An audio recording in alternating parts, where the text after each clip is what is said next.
आज हम बात करने लगे हैं locus of A complex number की, कि कम्प्लेक्स नंबर का लोकस किस चीज़ को कहते हैं। अगर फ़र्ज़ करें हमारे पास एक कम्प्लेक्स नंबर है z is equal to x plus iota y. हमें मालूम है हर कम्प्लेक्स नंबर के कॉरस्पॉन्डिंगली हमारे पास एक पॉइंट होता है। अगर ये जो कम्प्लेक्स नंबर है ये किसी इक्वेशन को सेटिस्फाई कर रहा है, f of g is equal to से 0, फॉर एग्जाम्पल वो फंक्शन हो सकता है जी के मॉड का स्क्वायर इज इक्वल टू 1। अगर हमारे पास जी कोई कम्प्लेक्स नंबर है एक्स प्लस आयोटा वाई, हर कम्प्लेक्स नंबर के कॉरस्पॉन्डिंग एक पॉइंट होता है हमारे पास।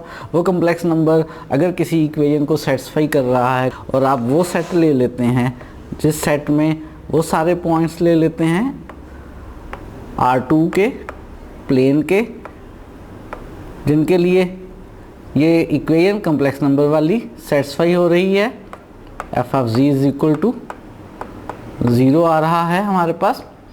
और इन पॉइंट्स के सेट को हम कहेंगे, ये जो पॉइंट्स का सेट है ये लोकस है कम्प्लेक्स नंबर का, या ये इस इक्वेशन का लोकस है। F of g is equal to 0 का इसको हम लोकस कहेंगे। इनसे जो कर्व बनेगी, अगर आप गौर करें, अगर आप कर्व बनाना चाहें जी मॉडुलस का स्क्वायर इज इक्वल टू 1, जी हमारे पास एक्स प्लस आयोटा वाई है और जी मॉडुलस का फार्मूला आपको याद होता है x square plus y square और इसका स्क्वायर रूट, यहाँ पे इसका स्क्वायर है। अगर हम इसका स्क्वायर लेंगे तो स्क्वायर और स्क्वायर रूट सिंप्लीफाई होके हमारे पास आ जाएगा x square plus y square is equal to 1। ये एक कर्व है, यानी ये जो इक्वेशन हमें दी हुई थी z के मॉडुलस का स्क्वायर इज इक्वल टू 1, अगर हम देखें कि कौन से कम्प्लेक्स नंबर z इस इक्वेशन को सेटिस्फाई कर रहे हैं, तो वो कम्प्लेक्स नंबर्स अगर x प्लस आयोटा वाई लिए जाएं तो वो x square plus y square is equal to 1 है। ये जो x square plus y square is equal to 1 है, अगर हम इसका लोकस देखें या इन पॉइंट्स को स्केच करें तो वो हमारे पास एक सर्कल बनता है। ऐसा सर्कल बनता है जिसका सेंटर, ये कर्व, ये लोकस, ये एक सर्कल है जिसका सेंटर 0 0 है और जिसका रेडियस 1 है। बेसिकली हम सीख रहे हैं MCQs। अब इसका MCQ किस तरह से आ सकता है? इसका MCQ आ सकता है हमें कोई इक्वेशन दी गई हो और कहा जाए इस दिए गए चॉइसेस में से कौन सी कर्व इसका लोकस है। इसके लिए हमें ज़रूरत पेश आएगी कुछ प्रीवियस कर्व्स की, जिनके बारे में हमें पहले से इन्फॉर्मेशन होनी चाहिए, याद होना चाहिए। लेकिन जैसे जैसे MCQ करेंगे मैं आपको रिवाइज़ करवाता चला जाऊंगा। कुछ MCQs करते हैं इस तरह के जिनमें हमें लोकस मालूम करना है कुछ इक्वेशंस का, तो कुछ MCQs करते हैं।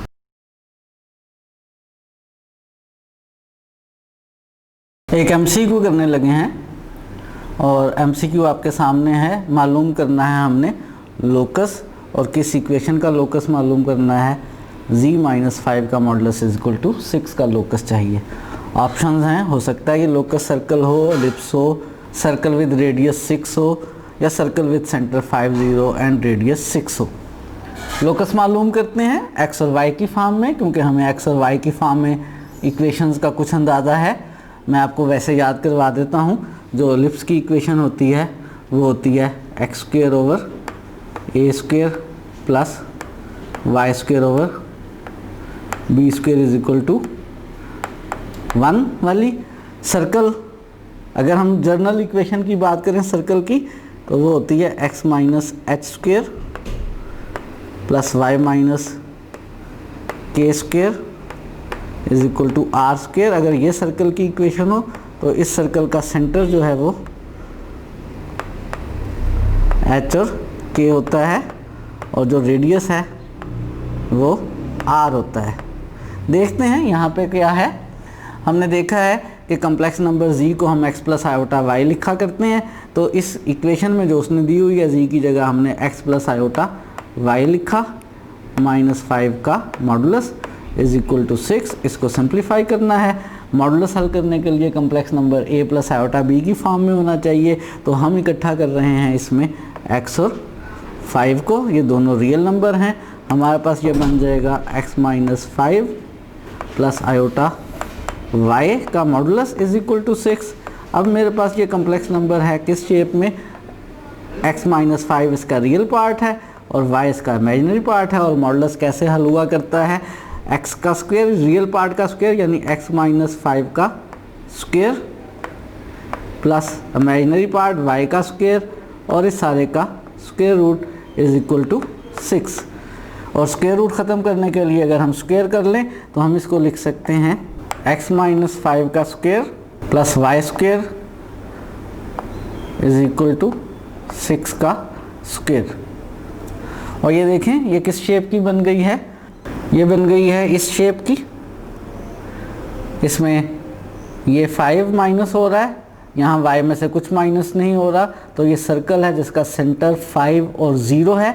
y में से आप कह सकते हैं 0 माइनस हो रहा है और राइट साइड पे 6 का स्क्वायर है, तो सर्कल विथ सेंटर 5 0 और रेडियस 6। तो हमारे पास सर्कल आया है एक तो ऑप्शन, दूसरा ऐसा सर्कल आया है जिसका सेंटर 5 और 0 है, और ऐसा सर्कल आया है जिसका रेडियस 6 है।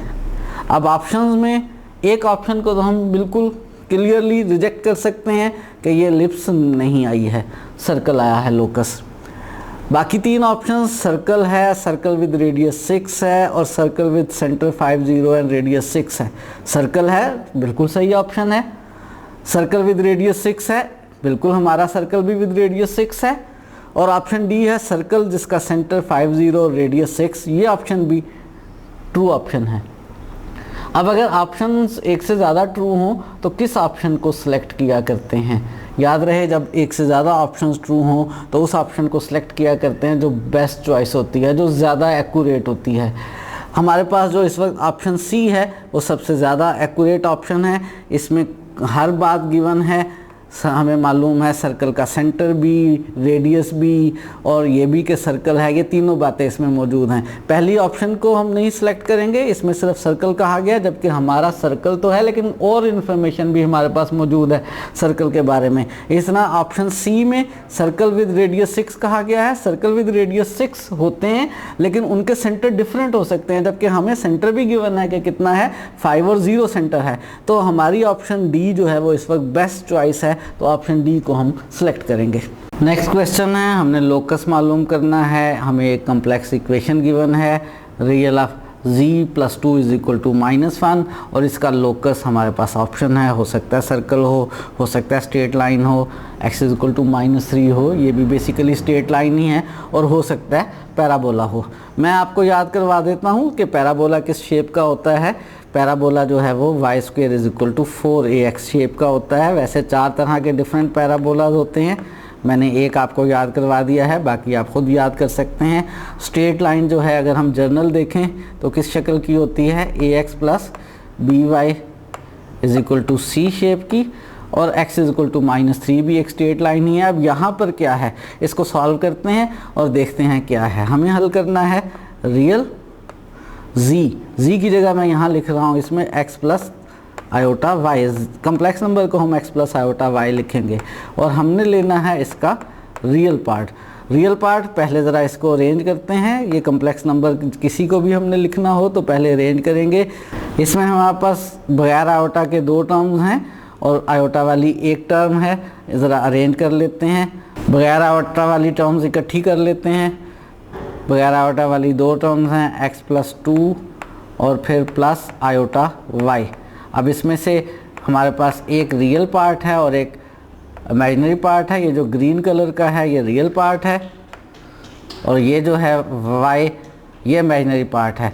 RE आपको याद होगा, RE का मतलब रियल पार्ट है। हमने इस कम्प्लेक्स नंबर में से रियल पार्ट लेना है, और वो रियल पार्ट हमारे पास क्या है, x plus 2। x plus 2 is equal to -1, और 2 को अगर मैं राइट पर ले जाऊँ 2 इधर आकर माइनस हो जाएगा, -1 और -2 -3 बन जाएंगे। x is equal to -3, x is equal to -3 हमारे पास ऑप्शन में मौजूद है, ऑप्शन सी। पैराबोला ये नहीं बन सका है। पैराबोला में तो एक वेरिएबल का स्क्वायर और एक वेरिएबल की पावर 1 होती है। सर्कल को मैं पहले डिटेल से बता चुका, ये सर्कल भी नहीं है। स्ट्रेट लाइन ये है। मेरे पास दो ऑप्शंस हैं जो करेक्ट ऑप्शन हैं, स्ट्रेट लाइन भी और x इक्वल टू -3 भी। और जब भी आपके पास दो करेक्ट ऑप्शंस हो तो आपने उनमें से बेस्ट ऑप्शन को सिलेक्ट करना है। स्ट्रेट लाइंस तो बहुत ज़्यादा होती हैं, मेरी उनमें से ख़ास स्ट्रेट लाइन है x इक्वल टू -3 और x इक्वल टू -3 ऑप्शन में मौजूद है, तो ऑप्शन सी करेक्ट ऑप्शन है।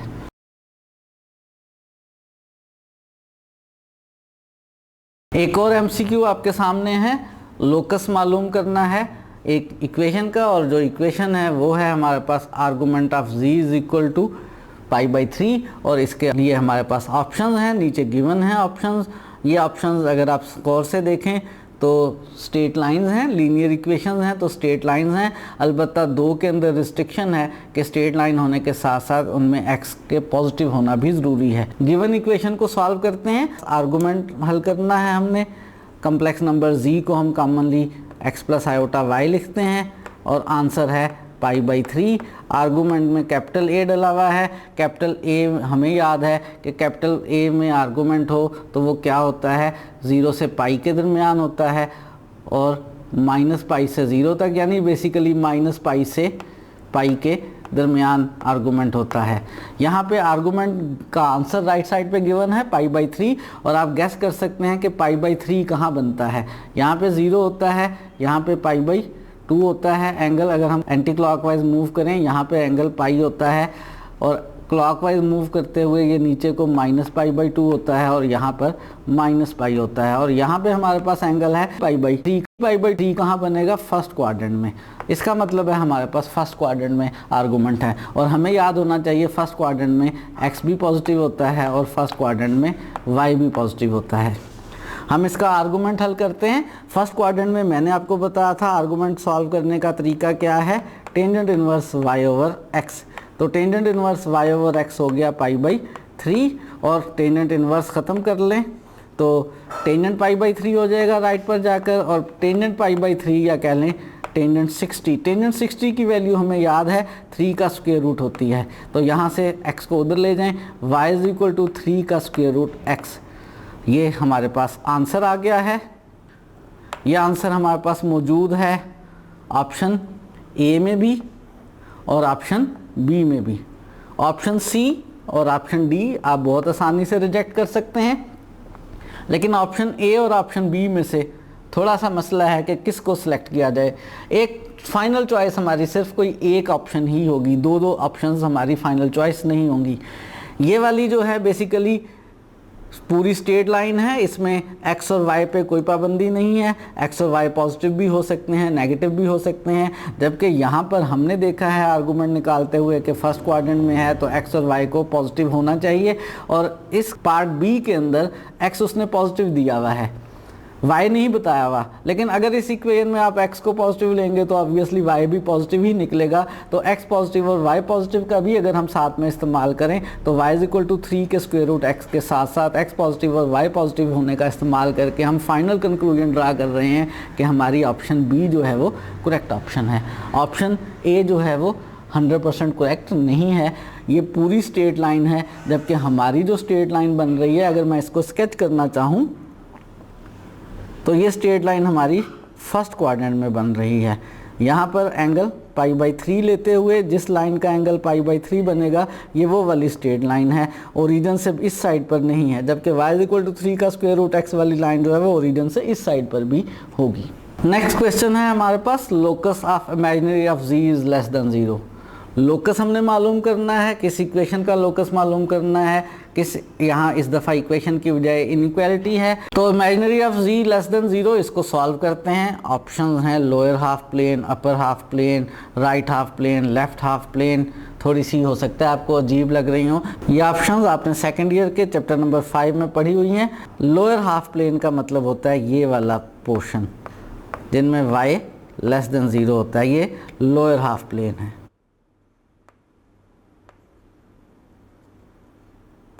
नीचे वाला लिख मैंने ऊपर दिया है लेकिन है नीचे वाला। अपर हाफ प्लेन का मतलब होता है जिनमें y ग्रेटर देन 0 है और y ग्रेटर देन 0 ये अपर वाला पोर्शन है, ये हमारा क्या है, अपर हाफ प्लेन है।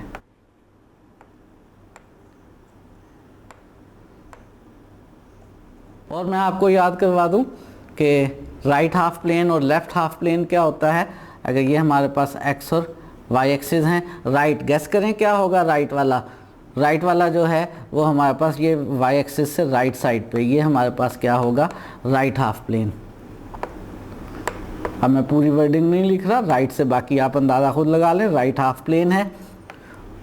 और लेफ्ट हाफ प्लेन भी अब आप आसानी से अंदाज़ा लगा सकते हैं कौन सा होगा, y एक्सिस से लेफ्ट साइड वाला, ये लेफ्ट हाफ प्लेन है।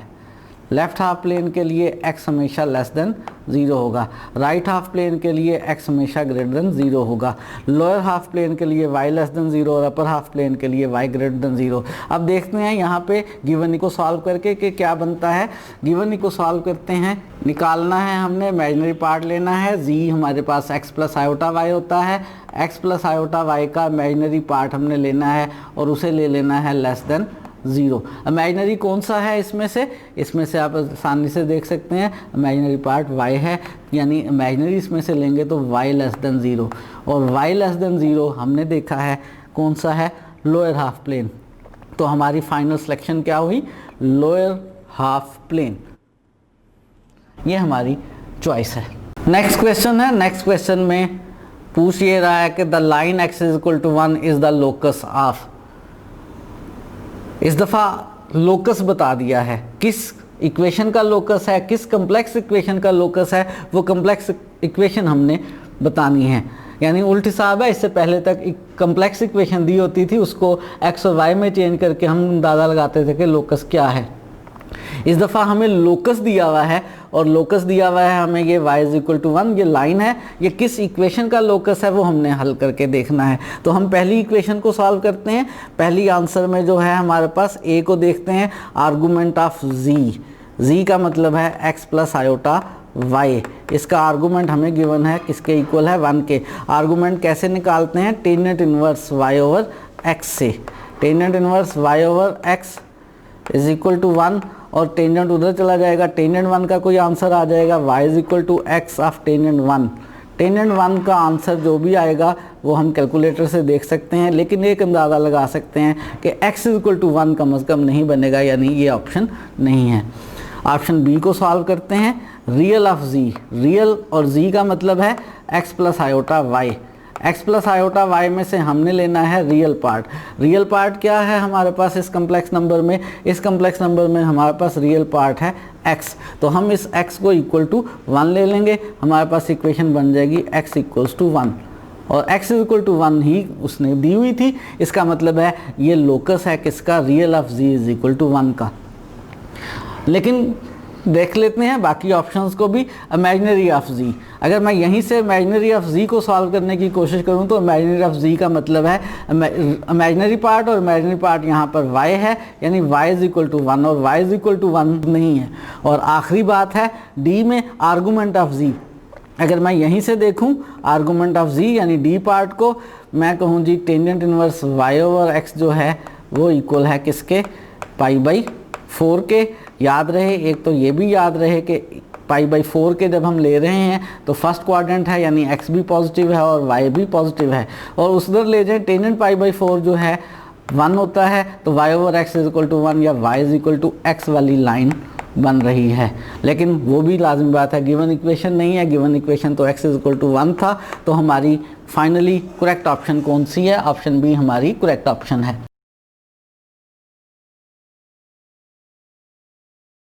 नेक्स्ट क्वेश्चन है मेरे पास, z का मॉडुलस गिवन है 2, आर्गूमेंट ऑफ z गिवन है π/4। ये दो चीज़ें उसने हमें बताई हुई हैं, एक उसने हमें z का मॉडुलस बताया है 2 के इक्वल है, एक argument of z is equal to π/4 है, और z मालूम करना है हमने कि z क्या है, z हमने मालूम करना है। ये लोकस का क्वेश्चन नहीं है, ज़रूरी नहीं है कि मैं सारे क्वेश्चन सारे MCQs लोकस के ही करवाऊँ। पिछला टॉपिक जो मैंने इससे पहले पढ़ाया था उसके MCQs भी करवा सकता हूँ। ये बेसिकली पिछले टॉपिक से रिलेटेड है। z मॉडुलस का मतलब है ये r की वैल्यू हमें गिवन है, और आर्गुमेंट को आप थीटा कह सकते हैं। ये आर और थीटा दिए हुए हैं और हमें बताना है कम्प्लेक्स नंबर। नीचे जो ऑप्शंस हैं वो x प्लस आयोटा वाई की फॉर्म में है। बेसिकली हमने कार्टेशियन फॉर्म बनानी है और हमें मालूम है कि z कार्टेशियन फॉर्म में r और थीटा की मदद से किसके इक्वल होता है, r cos theta plus iota r sin theta के। ऐसा ही है ना। तो इसमें r और थीटा की वैल्यूज़ पुट करके सिंप्लीफाई करते हैं और देखते हैं क्या आंसर आएगा। z का मॉडुलस यानी r वो हमें गिवन है 2 और cos थीटा जो है वो हमें π/4 गिवन है प्लस आयोटा r फिर 2 है और sin π/4। cos π/4 का जो cos है वो 1/2 का स्क्वायर रूट होता है प्लस आयोटा sin π/4 जो है वो भी 1/2 का स्क्वायर रूट होता है। सॉल्व करते जाएं और देखते जाएं कौन सी ऑप्शन इनमें से बन रही है। कोई सी भी ऑप्शन में नीचे तो 2 का स्क्वायर रूट नहीं है, हमारे पास नीचे 2 का स्क्वायर रूट आ रहा है, ऊपर 2 और नीचे 2 का स्क्वायर रूट। क्या ख्याल है, सिंप्लीफाई होकर ऊपर 2 का स्क्वायर रूट आ जाएगा? बिल्कुल, ऊपर वाले 2 को 2 के स्क्वायर रूट का स्क्वायर लिख सकते हैं और एक 2 का स्क्वायर रूट नीचे कैंसिल हो जाएगा। इसी तरह से प्लस आयोटा 2/2 के स्क्वायर रूट में भी ऊपर 2 का स्क्वायर रूट आ जाएगा। तो 2 का स्क्वायर रूट प्लस आयोटा 2 का स्क्वायर रूट, ये ऑप्शन भी मौजूद नहीं है। 2 का स्क्वायर रूट अगर हम इसमें से कॉमन ले लें तो अंदर रह जाएगा 1 प्लस आयोटा और ऑप्शन सी। तो ऑप्शन सी करेक्ट ऑप्शन है।